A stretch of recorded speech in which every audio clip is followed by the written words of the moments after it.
And welcome to the weekly review here at Teachers Talk Radio. It's Sunday, 23rd of July. It is summer holidays for some, but not for all. So some of us have no Sunday dread today. Some of us still pushing on for the last couple of days. But you join us with quite a lot of stories. Today we're joined by Leanne, by Brent, and by John to talk through some of the topics of the week in education. Now, first up, reported in The Independent this week, Tory minister ridiculed for claiming private school costs the same as a family holiday. This was Gillian Keegan, who said, plenty of parents choose to forego life's luxuries to give children these opportunities. She's come under fire because the average private school cost for a year is £16,000. And we would be looking at, it's reported under £2,000 families are expected to spend on travel this year. Is this just another story of our education secretary being completely out of touch with what's going on in the world? I'm going to throw to Brent first of all. Yeah, absolutely bang out of order. I mean, I'd love to know what an average family holiday the government ministers are having, to be perfectly honest with you. I mean, I travel around the world and less than £1,500, albeit it was the 1990s, but with inflation, that's probably twice that. This is ridiculous. This is the same as sort of saying to young people that they should, save for a house by stopping avocado toast. It's this kind of nonsense that's got us into this cost of living crisis. And also this complete and utter focus on private schools and the complete ignoring and gaslighting of what's actually going on in the bulk majority of schools in the country. Some children won't get a holiday. I just come off an activity week where I have a range of children who have done activities and then a range of children who have never done activities. There are some children who won't have a holiday this 6 weeks. They'll be lucky to get a free meal this 6 weeks with the free meal situation.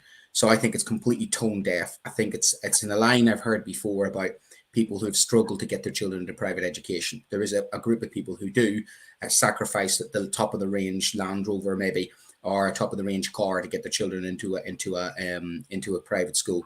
But a holiday shouldn't be in the sixth wealthiest country in the world something that people should be guilty about.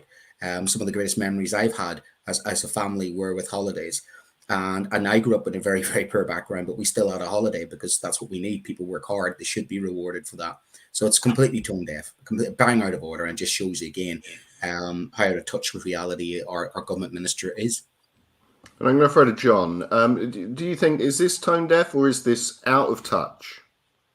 It is tone deaf. It is out of touch. It's one of those moments where you get a kind of Freudian slip from certain aspects of our establishment, particularly Conservative Party, who reveal the class assumptions that they have behind them. It's a bit like years ago. I remember a Tory minister saying something like, "Well, there was a fuel shortage." He said, "Well, go down to your garage and get a jerry can, and you've probably got some in the garage, a jerry can," and things like that. The kind of assumption that, well, a misunderstanding of the lives of ordinary people, whether it's a tax on people's extra bedrooms in council houses, or it's an ongoing sense in which they don't really know. It's not just Gillian Keegan and her crassness and stupidity. It's also a fundamental failure to understand the lives of ordinary people. And Leanne, what's your take on this? We are in a cost of living crisis. There will be families who can't go on holiday this year without thinking about sending their children to private school. People just don't have the money. Is this something that we should be focusing on or bringing up from our government? Yeah, I agree with John. I think there's not enough variety on the cabinet or even backbenchers, frontbenchers. I know the primary private school scene changed a lot after COVID. I think a lot of two-family household incomes went to one, and kids have either been pulled out of private schools or maybe have had to make different decisions than they would have before COVID. But I think we talk about it a lot, and there's definitely something in government that doesn't understand what's going on in schools and state schools, regular schools. Yeah. And I'm going to go back to Brent and just kind of ask about this. How, if we are, facing this kind of misunderstanding of where the country is at and where education is at and the real challenges people are facing, how are teachers supposed to get that message across to the government at the moment? Well, we've gone on strike, haven't we? And although it was preparing conditions, a lot of us went on strike to highlight and focus the attention on schools and focus the attention on budgeting. And one of the positives come out of that is the realization that there isn't a magic money tree in schools, that schools' budgets are very, very, very tight at the moment. So I think we have done a good job of highlighting that, that there is tight money. I know that during the summer, some of my colleagues will be going in to deliver meals to 88 families within our community. A holiday is not something they can afford, never mind a private school. And that is a deindustrialized area of Derbyshire, which is much like indicative of many parts of the Midlands in the north. So the comments like this are completely out of touch with not only the cost of living crisis, but the social care crisis, the education crisis, the health crisis, the crisis that is across the whole of sections of society. And if this is the only comment that the education minister can make, that people just have to, it's this sort of stiff upper lip, almost like this war attritional thing of, oh yes, we'll ride it out, just stiff upper lip, just give up a holiday or two, I don't know what parallel universe that they actually think we're living in when I'm dealing with child poverty. Children saying that they're happy to do PE lessons because they get a hot shower because electricity's running out. It's absolutely beyond totally. It's insulting, actually. So I think she needs to have a bit of a reality check and start speaking to people. Much like their YouTube account recently put out all the great things that they're doing, it was completely out of sync with what reality is on the ground. So, yeah. I'll just add something to that, if I may. The myth, Brent, you alluded to, that somehow people sending their kids to private schools have just sacrificed some little thing and some luxury. The implied insult again there is that, well, some people are frugal and can go to private schools, but the wasteful working classes or other wasteful people can't. It's a myth. It's the same as the food banks, isn't it? Oh, yes. We've heard ministers before. Yes. I debated at the last general election, the constituency next door to me, an MP who was an MP candidate who said people who use food banks just don't know how to budget correctly. Is that what schools do? I mean, we're running out of money because maybe our head teachers don't know how to budget correctly. That mantra just basically falls very flat in its face in reality. Well, that does lead us, as we talk about budgets in schools, on to our next story.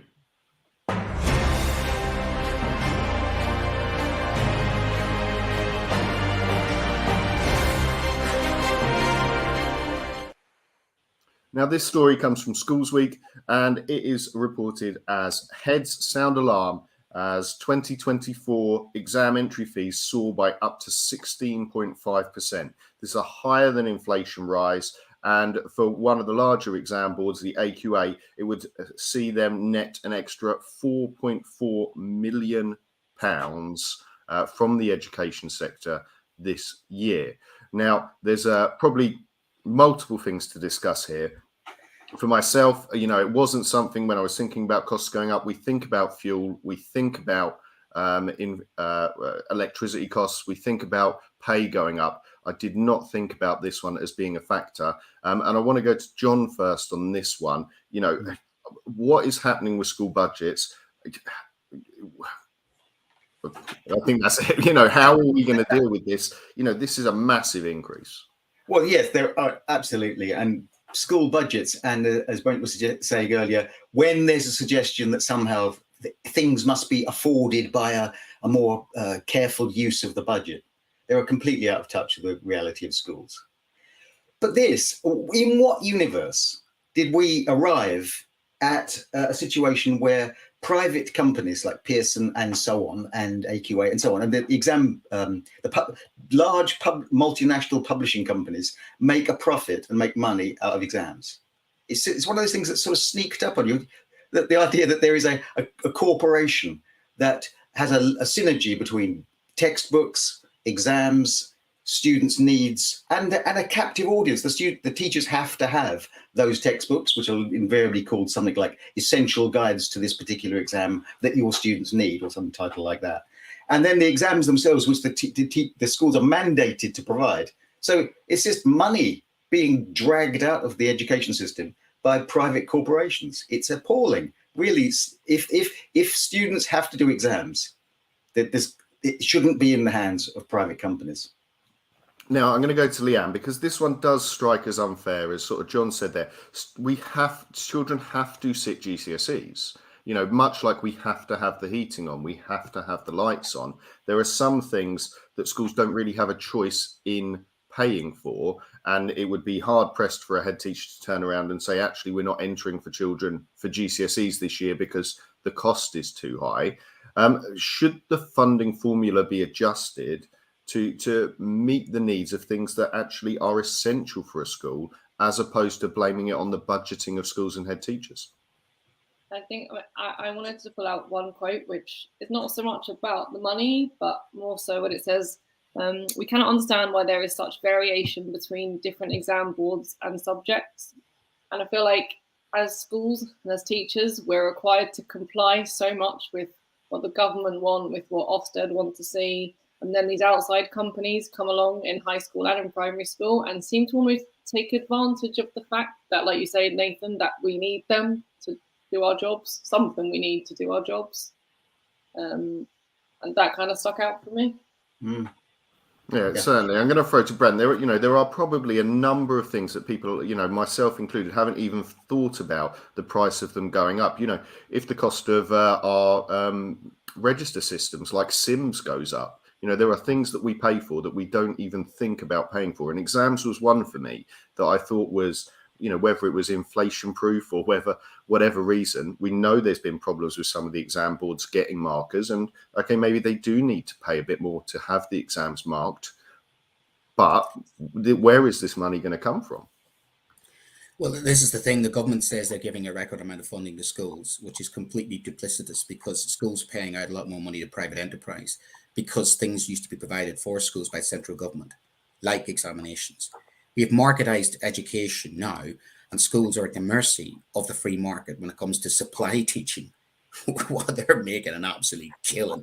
We have privatized education by stealth, and this is the reaper being sold, because at the end of the day, schools are now at the mercy of the exam boards, and the exam boards are playing a game. Who's got the best exam rates? Let's see who can get in. It's a business, and a business there is to make a profit. It's not there to educate children. It's there to make a profit. And when you see that situation borne out during COVID, I'm really surprised after the rogue algorithm and the kick up that was after the rogue algorithm. Our examination system has not been looked at. I think it's a national scandal. I think the differences between the regions is a national scandal. The differences between the exam boards is a national scandal. Our children are being shortchanged. It's game theory. And I'll give you one classic example. Children in working class children in poor schools don't get their exams remarked if they're a grade or two out. Private schools would send practically most of their scripts off.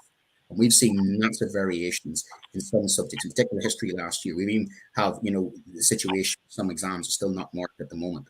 So that is a national scandal. That is absolutely, and it's not fair on these children who work so hard that they're being shortchanged by a system which is basically there to benefit a certain group of individuals. And the last thing I'd say about it is that, trusts are in debt. Some trusts are in debt and borrowing money. And they will have choices to make and say, I'm sorry, we can offer some GCSEs to your children, because, you have that coupled with this idea of, low value degrees. I worry about the direction of travel with some children who are going to get an education in the sixth wealthiest country in the world. And we're going to go to John just for the last comment on this one. Are we heading financially then to a system of education where it's the haves and the have-nots, the schools that can afford to do broader GCSEs and extra GCSEs and can afford these things, and the schools who can't and are having to make costs? Yes, moving to a system of have and have-nots. Well, that's a neat description of the British education system.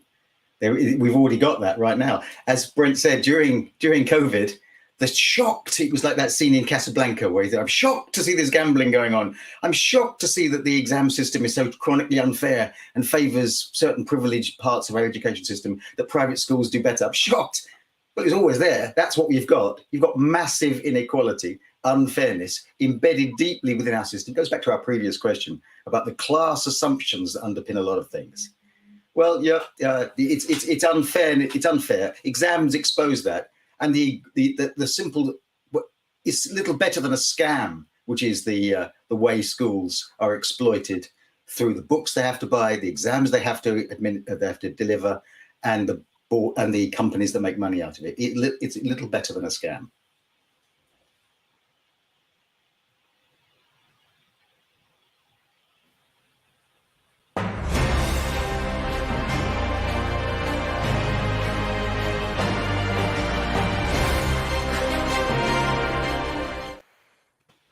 Okay, welcome back. It is worth saying that, as always, this show is brought to you by Pearson EdXL's new GCSE French, German, and Spanish that caters for the needs of all learners, regardless of their background, their ability, or reason for studying. It's rooted in learned language knowledge. Their assessments are transparent, accessible, allowing students to showcase their language skills through inclusive and relatable content. The new Pearson MFL GCSEs build a shared cultural capital that helps students develop an understanding and appreciation of the wider world. And you can find out more by going to go.pearson.com/MFL.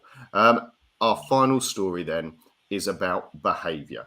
And we find ourselves talking about a Sunday Times article, and the title of it was "Pupils Should Sign Behaviour Contracts, Says Think Tank." This is a think tank founded by a former David Cameron advisor, and some of the things that they have suggested are behaviour accounts, where children receive financial debits and credits based on their behaviour, identity cards, so that when students are in public, their behaviour can be tracked back to their school. And of course, they've also tacked on their behaviour scores being included in your UCAS scores for when you apply for college or university. We're going to start with Leanne on this one. Leanne, some of these suggestions seem a little far-fetched, maybe. Some of them, as far as a behaviour contract, that's what most schools have in the first place, isn't it? Yeah, I have heard of behaviour contracts. We don't have them, but I kind of wanted to pick up on the one quote that says, "Schools should be further empowered to issue prizes, bonuses, or penalties / fines." I work in reception, and I get a lot of like, "Well done, that was amazing," and I get a lot of "Can I have a sticker?" And sometimes I give, and sometimes I say no, because actually, and I think behaviour in general, you should want to do it because maybe it's the right thing to do, because it's the right way to act. And I don't think you should want to do it because you're getting a reward for doing it right. But I think that's a whole school ethos that has to be put in place. And I disagree with that part of the article somewhat. We're going to go on to Brent next then. Brent, would a couple of extra pounds have made a young Brent behave a little better in school? No. And all of these things would have made me worse at school. My Orwellian radar is going bing bing. My social credit system in China is going bing bing. I'm not teaching children to be pigeons to peck on to get seeds. This is Pavlovian. B.F. Skinner's basically having, salivating at this. You know what I mean? If you know psychology, this is very dangerous. This is encouraging obedience complicitly. I don't want children to obey because they're scared of me. I don't want children to obey me because I'm the law. As Cartman would say, respect my authority. I want children to basically, work with us. They need to come up with ideas for young people. Youth clubs. I mean, they're talking about bringing back Biker Grove. It'd be good if they actually brought back a whole generation of actual Biker Groves rather than the actual TV series, because that was the thing back in the 90s with youth clubs. I went to a youth club which looked after me, and there were youth workers, and there was a social care system, and there were startup clubs, and there was all those things that young people need, and that's what they need. They don't need to be, behaviorized that way or incentivized. And that's again back to this idea of, people are incentivization, monetization of things. The reward should be sometimes the respect they get from me. And that is more than enough reward sometimes for the children, is my respect and the respect of their teacher, the respect of their parents. And those things cannot be bought. It's priceless. So putting a money value on people's behavior absolutely sickens me, to be perfectly honest with you. I would rail against it completely. We're going to go on to John.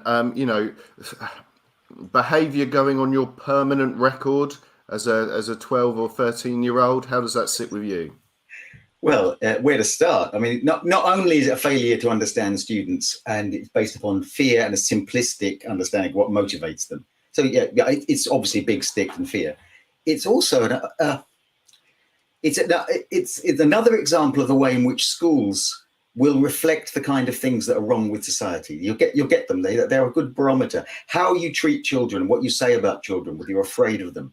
So if you're a society that's afraid of its children, is really afraid of itself, and it's afraid of the things that are going on in the world around us.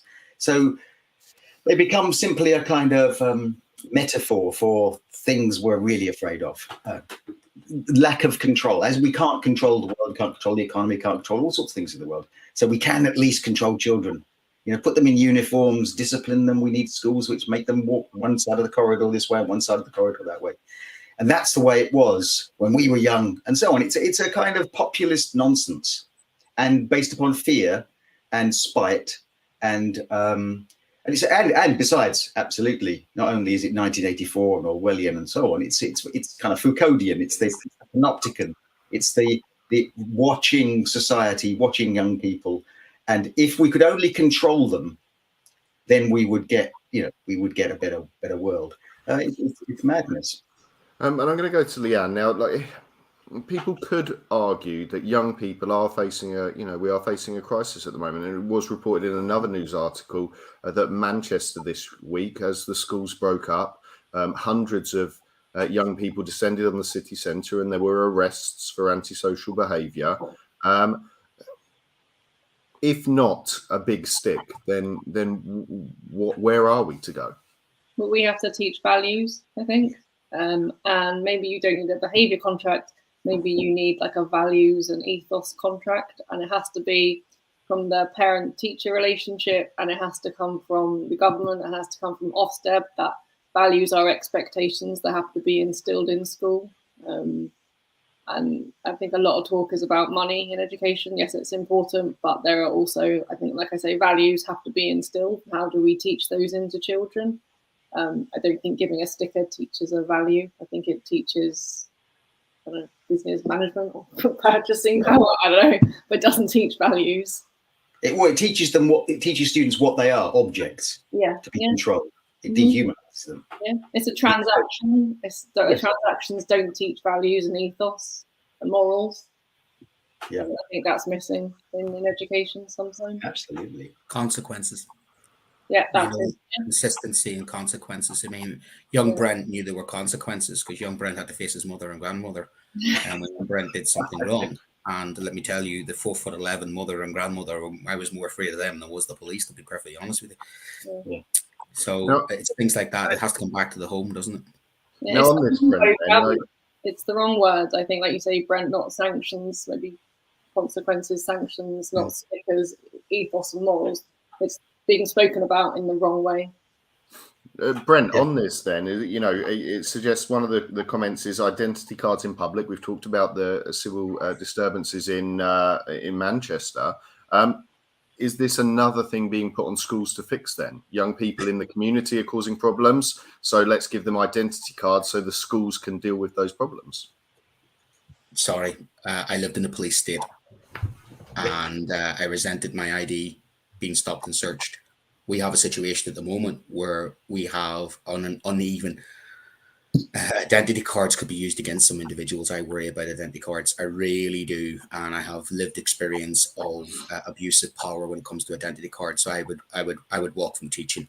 I would walk from this country if this country started doing that again. The trauma I suffered was enough that I would not want children to be carrying identity cards like that. That starts to make me feel like we're living in 1930s. I really, I get visions of, can I see your papers, please, when I hear that. That's me. I'm more extreme on that reaction against that. But children aren't there to be identified like that. And if people are doing the whole thing about kids these days, they need to remember about their own childhood and the previous childhood. I think Socrates said something about kids these days. Kids are always going to be kids. Kids are always going to misbehave. It's in the nature of children. But we have to be mindful of there is generational differences. These children actually, if you look at youth crime has gone down because they're inside a lot more. If you actually look at the statistics, youth crime's gone down. When it's bad, it's worse than it's ever been. But we're dealing, as always, with a small minority of individuals. Why punish the majority for a small minority of individuals? We know that as teachers, we never do that. And that's what, if these type of laws come in, you'd be punishing the majority for the sins of a handful of individuals, and not just unfair. And I want to go to John just for the last sort of comment on this one is about how long, if we are making formal records here with identity cards and adding to UCAS points, how long should we expect a young person, as I say, possibly 12 or 13, who's made a silly mistake to live with that mistake? Oh, yeah. Imagine you could video yourself as an adolescent and have that carried with you as some sort of video record of this is you, this is the sort of things you said and did when you were young, and you carried it over you so people could observe, I'll just check on you. The past you, let's have a quick look. It would be horrifying. None of us would want that. Now, we all do lots of monstrously stupid things when we're young. Many of us don't behave as we should at school, and so on. And this idea that there is a kind of I hope I've never said it, but it's that lie that sometimes teachers will say to kids, well, this will affect you. You won't get a good job in the future. This will affect your future. Well, you've got enough things to be anxious about when you're a teenager than to make you afraid of your own future. So leave them alone. Let them be children. And the other thing is that gangs of kids rampaging around a city centre, well, that's been going on since the 3rd century BC. I mean, kids do mad stuff, and it's been happening. I remember incidents like that in the 1970s, or you can go back to Teddy Boys and on Brighton seafront. It's just a moral panic. It's what kids do. They will do it occasionally. Right. Well, that leaves us one last thing to do, and after this, we are going to be talking about our favourite shows of the week.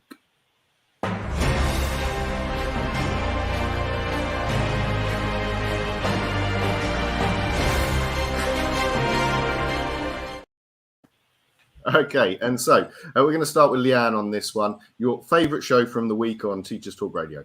Mine was actually John's. Artists, Teachers and Teaching Creativity.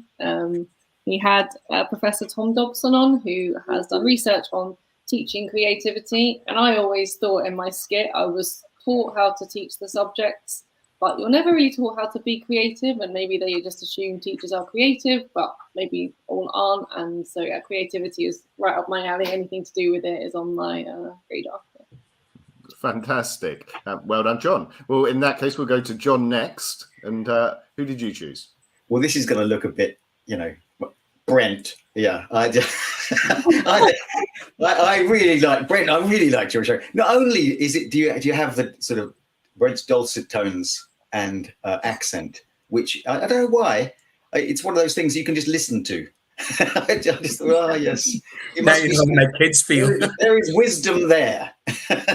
But also, as someone who's outside of teaching now, and you want to know what's going on, it's what Teachers Talk Radio does. It's best. It's an insight into something. Brent was talking about the strike action, the pay negotiations. It was a great discussion, and an alternative to that brief headlining that you get in the news on these sorts of things. So it was great listen. Fantastic. And so, Brent, what was something that stood out for you this week? Well, I was in a residential, so I had very little signal. So I saved what I had for the firecracker. Tom just lit the Socratic firecracker. He just put a tweet out there, and boom! I don't know why he did it on purpose, but it just exploded into a really, really good, robust debate. I don't think I've heard such a fantastic debate. It could have been on all night, about Are Children More Lazy? And we saw really both sides. And really robust debate. I actually really, really enjoyed it. And I got to contribute just a little bit into it as well. But the quality was exceptional globally as well. And I thought it's just exactly what John was saying. It's just what Teacher Talk Radio was all about. So I just absolutely enjoyed that debate from Tom on Monday night. That was well worth a listen back to. Fantastic. And mine for the week, if you're listening to interested in things like teacher training, well, Poppy on the Friday morning break was talking to a great guest, Jenny Fogarty. They were talking about all things teacher training. Really, really interesting show, and not something that I'd normally pick out. It's not part of my work, but I did find it a really interesting guest, really strong show. So that does leave us. Hopefully, we'll work around. Leanne, are you still teaching, still in school? Yeah, I finished on Friday. Oh dear. John, got the flip-flops on yet? I'm happily retired, so every day is a flip-flop day. Every day is a flip-flop day. Brent? I'm on the, my wife was taking the children away for a day, so I'm on a rest day before I have the kids tomorrow. So I finished on Friday, not the same as my colleagues. I was on a bus till 7 o'clock on a Friday night, bringing 48 kids back from residential on the last week of term. So, but it was worth it. It was best last week of term I've ever had. Abseiling, rock climbing with 12 and 13-year-olds, which was fantastic. So yeah, I'm done now. Fantastic. And I am, flip-flopped up and ready to hit the beach for the summer. We will be here. at Teachers Talk Radio for the whole of summer. There'll be shows for you to listen to. So if you are traveling away, save some of that international roaming data, download it before you go, and you'll have something to listen to by the poolside. Thank you, everyone, for today, and we'll see you next time.